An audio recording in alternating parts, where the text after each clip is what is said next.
Good morning everyone. Welcome to our blog. For today's video, we discuss about the benefits of multimedia and ICT in the 21st century. ICT have transformed the education sector with interactive digital content. Students can engage with complex concepts in a more immersive and effective way.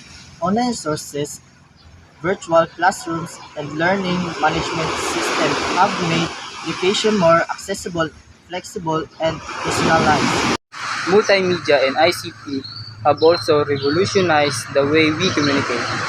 Social media platforms, messaging apps, and video conferencing tools have made it easier to connect with other people across the global.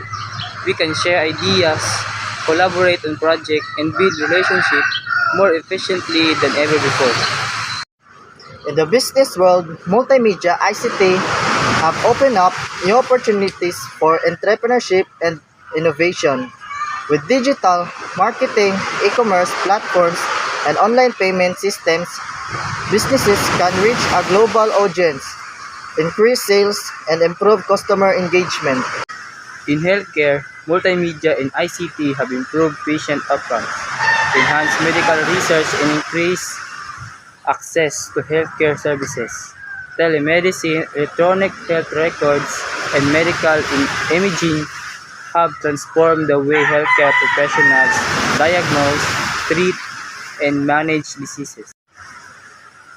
Multimedia ICT have transformed the way we live, learn, communicate, and work.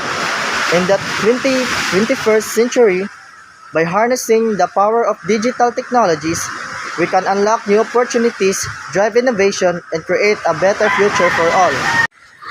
That's all for today. Thank you for watching.